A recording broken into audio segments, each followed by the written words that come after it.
Kids, be good. Mommy's trying to work.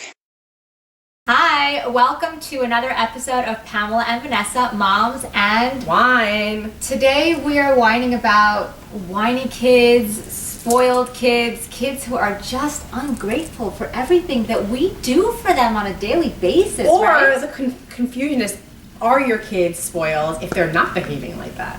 Oh, so there's a lot to discuss, and I mean, I feel like my kids are too young. I don't know if I can feel spoiled yet. Do you know what I mean? Like a 3 and a 2, can you really sense a spoiled child? Maybe you can. I'm not sure where it begins. I've read things before that say that you can't like spoil a baby. There's no way to do that, but I don't know where it begins. You know? Well, I think you set the tone right at every level. Mm-hmm. So what you start doing when they're 1, like, do they really remember? But it's right. It's like always like that build up, right? Whatever you teach them, it builds and builds and builds.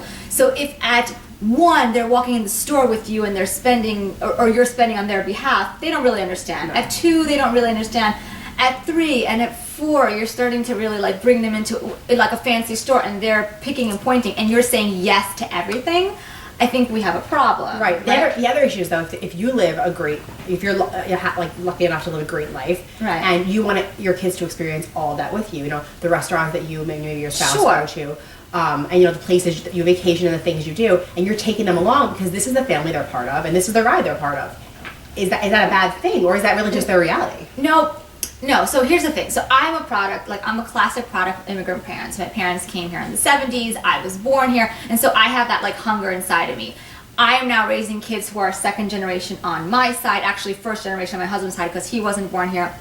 And so I think, as an immigrant child, I understand that hunger. So even if my parents had some, whatever it was, like nice something, like I always had that sense of like you need to work for it. So I think my challenge, and maybe other people's challenge, I don't know about your challenge, is like whether you're an immigrant child or not, is that you want to teach your kids that it just doesn't come like that, and that can start at any age. But there's you know also what I mean? Like you don't want to say no. Like I don't want to be like, well, mommy can go and buy, like the Gucci handbag, and like you're going and getting something that's not whatever at that level. But you need them to understand that there's sort of like mommy works really hard, daddy works really hard. I think sort of teaching them that the idea of work ethic, right, the value of $1. There's actually I don't know if you heard about this. There's this thing called Kid Cash. Mm-hmm. Like, did you see that? Okay. So it's this product that this woman from New York created, and it's the idea of teaching kids the value of $1. I would definitely check it out. It's a really fun product, and it's the idea of like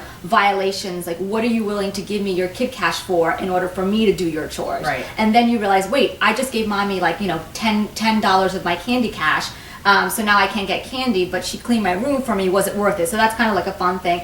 I think building that into whether you buy this product or you do something on your own, I think building the idea of value and what has value. Does your time have value? What are you doing with your time?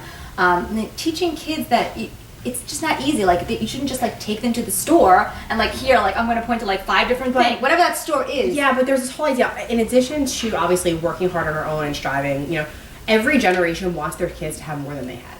It's really your goal. Like your goal is to provide your kids with more than you had. Sure. But what if you had a lot? I'm providing more for my kids than my parents could, right? They did well by us. We went to school. Thank you, Mom and Dad. And so of course now I can provide more financially than my parents could. Even though as a child, I don't think I ever felt it. Like I just didn't. I think didn't realize we don't even.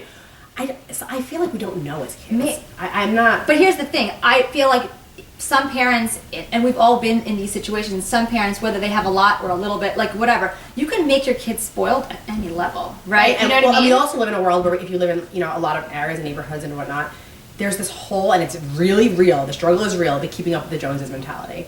Do you buy your kid that thing knowing that if they don't have it, they'll be the only kid in school without it? So I've had this conversation with my husband, and I've thought about, when my kids get older, because we're not going to be living, like I grew up in Brooklyn, so we really didn't need cars, and so, because I could like pretty much walk anywhere, but we're going to be moving to the suburbs where I'm sure my kids will obviously need cars if they want to go anywhere, So I was talking to my husband about when, my son or daughter are like 17, do we get them a car?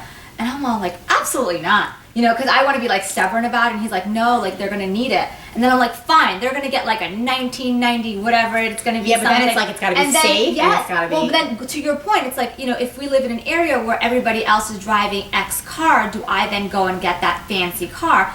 And I'm like, shoot, like, do I want to do that? So I have to find like a middle ground, because I want, like, if they're studying well and they're doing their thing, but you know what? I still don't want to get them the fancy car. Like, that's the thing. My parents both grew up in New York. My dad grew up in Manhattan. My dad grew up in a very, very poor family. He's from America. So are his parents. They're like third generation at this point. And he is. I mean, when I say poor, they didn't have a bathroom in their apartment. You know, they didn't have toilet paper. That's like, yeah. Okay. So, like, I'm not just saying poor, and it's not. Right, like, right. They were validated. And he worked so hard to become what he was, and make his own, success and his businesses and whatnot. And when my sister and I grew up, I'm not kidding, we wanted for nothing. When I turned 17, I got a car.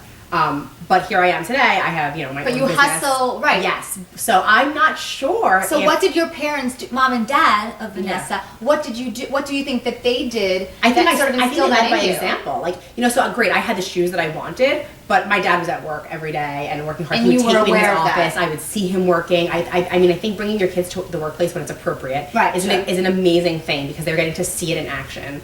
So I'm not taking them to the night. No, and actually, it's really funny. When I was like 5 years old, all the kids had to write, things about their parents down. And some kids were like, my mom's great. She makes me ice cream. My mom, everything. And in the book, I still have it. It says, my dad's great because he goes to work every day so I can have shoes.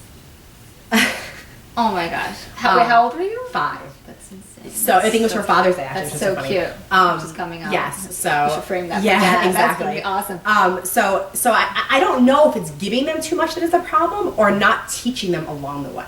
Yeah, I would probably say that it's probably not teaching them along the way. So I agree with you. So maybe I'll do the cars, but in all seriousness, it is about instilling lessons. And I think especially if like, again, I'm in a different financial position as a mom right now than my parents were. They came here from the former Soviet Union, in their early 20s, sort of hustle. And they definitely instilled in me amazing values, the value of like looking well, but not necessarily always like spending, because we couldn't, like I grew up, the stores that are like trendy now, like Maxxinista, I mean, that wasn't a phrase 20, 30 years ago, but that's where we went. We went to, TJ Maxx and Marshalls and Burlington and Daffy's, may it rest in peace, and Filene's, Loman's was fantastic. I remember when they used to cut off the labels so you couldn't tell what it was, but none of we knew. But we knew. Well, actually, I didn't know. I didn't know any until I entered the fashion industry when I was 20 and in college. There were so many brands I never heard of. Do you remember, like, is there something that stands out in your mind as one of the first things you purchased for yourself, even as a little kid or something? Like, you really wanted and you had to work for it at home in order to get it? There was some specific item? So here's the thing. There was no, we didn't get allowances. So that was I don't know if that's so I'm Russian. I don't know if that's like a Russian thing. We never did that. So that concept to me is foreign, but I think I just I would get certain things, but not in excess amounts. You know what I mean? Like little things here and there. So I remember, it was my bat mitzvah, and there's a store in Brooklyn. I think they have actually a few of that locations in Manhattan and in Jersey, Lester's. And this was everybody got there. Every fancy girl got their bat mitzvah at Lester's. But this was the place that I never went to. And it was my time, and my mom was and it was a big deal. So we went, and I did get a dress there. I'm sure it wasn't the fanciest, but to me this was oh my god! It was your Pretty Woman moment. Oh my god! It was better. It was better. It was all those fat cliches wrapped into one. I still love this dress. So yeah, I think it was the idea of this is a treat and you deserve it. And yeah, just being conscious of your actions and not constantly giving. Even if I can, when my kid is 13 years old, I don't know that I should be giving her a Louis Vuitton handbag. You know what I mean? Even though a lot of people do. Right. And I'm not judging you if you do, but I don't think that that's going to instill the values that I want in my kids. And another thing I think we can do is just teach them charity and giving of yourself. Right. So I know you're very involved in philanthropy work. I feel it's important to show not just look, anybody who can write a check. You know what I mean? Of course. A $5 check or a $5,000, whatever it is. I think it's much more taking them to a soup kitchen, showing them just the value of your time, Right. and that others don't have what you have. Right. I think that's really important. I think that there's a few things. I think that, like, you know, if your child has money, I think it's important to say to them, maybe we should take half that money and give it to a child that doesn't have any. And have them kind of sort of think about that. You know, I'm taking part of yours and giving it to someone who might not even have the ability. Like, you want to buy, like, a video game? Right. Like, this kid can't even buy food. So, like, You know? I think, like, pairing that, like, you want a video Yeah. game, hey, you know, why don't we, like, donate some of your existing toys? Like, I say, Right. like, if it comes in, it comes out. Like, that's what I do with, like, a lot of my clothes. Like, if it's coming in, something's coming out to be Right. donated. So I think if your kids see you doing that, right, and somebody coming in to take, like, this basket of clothing, so you do that with their toy. And I think that's something you can start from a very early age. Like, hey, like, you know, Alana and David, they don't understand this yet, but, like, maybe in a year or two, you can say, hey, you know, we're going to go and get you a new toy. Why don't we go and pick, like, 5 toys from your room and 5 toys from your room, and we can donate it for Toys for Tots, or, you know, even ask them, like, you know, where, you know, who do you think should get your toys? And it's interesting to see what kids say. I love your son sometimes has the best answer. He your son does. is awesome. He really does say the craziest. I don't even know. I what want he you to says. ask him that question, and then I want you to Yeah. tell us, like, in a few weeks from now, because I think that's an interesting concept. Yeah. So speaking of interesting concepts and fun stuff, what is your show and tell? So my I'm show and looking tell at is it. so cute. My show and tell kind of sort of goes with whether they're spoiled or if they're giving them too much kind of stuff. They're dolls, but they're so cute, and I love them so much. They're drawn by an amazing artist, and she, you know, prints them. They're called Carry Kids, Kahri, and they have little loops on top. And loops are so important if you have like a stroller or a car seat, because you need to be able. Oh, stop it! Is that what it's for? Yes, and they're soft, so they're safe. I couldn't figure it out. Yeah. I just loved it. So Miss Dan from okay, so you know who they Furstenberg. are. So that's Diane von Furstenberg. This, do you know who that is? Lady Gaga. No, it's not. It's not really. Isn't it? No, I don't. Is this like okay? Seriously, I'm spazzing out. This is either Lady Gaga or who's like she, the editor from Vogue. Our camera gal Ina is shaking her head, and Anna Wintour. Yeah, this is like her number 2. Am I wrong? So okay, please tell me if I'm wrong. But this is Anna Wintour, who's the editor in chief of US Vogue. No, Grace. No, it's Sia. Who?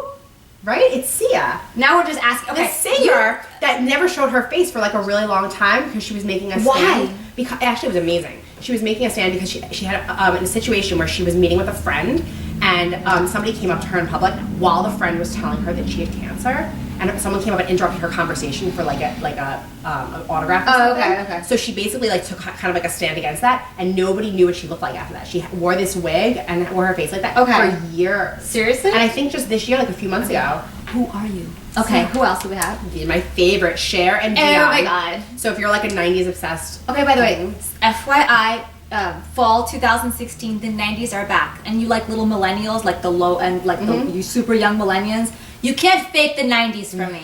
Don't ruin it. I will totally like go bonkers on you. I love this. And these are like $30? Yeah, they're $30. They're great gifts because they're kind of cute and creative. Oh my god, these are great gifts for me. An artist, and they're made in, I think they're made in New York, so like these are awesome. Fun. Okay, so my show and tell is actually the bracelets that I'm wearing. It's a designer called Elise Ryan, ELYSE Ryan, RYAN.com. And these are genuine gemstones, stackable, really fun. They fit on every wrist. And what I love is they're $75. She's actually going to be donating for the month of May 20% to the Vasculitis Foundation, which is actually what I'm part of.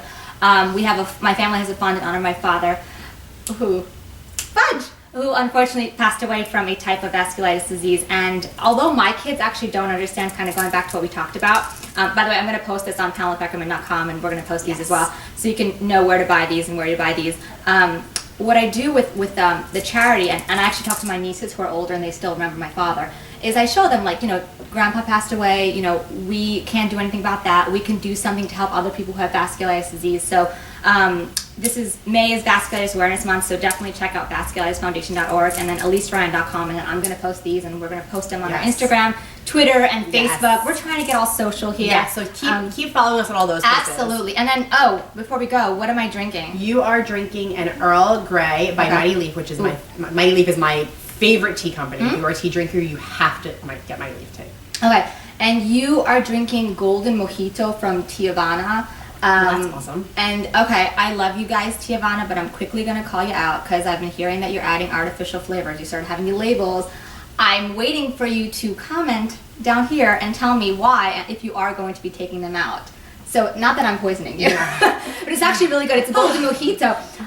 Your flavors are fantastic, but I would like for you to remove all artificial flavors because it is possible to have good tea and not have artificial additives. So there you go, because I love you guys. So I want the best for you. and we want the best for all the Yes. moms. So take your wine, take your tea, join us, Pamela and Vanessa, for Moms and Fine. Cheers.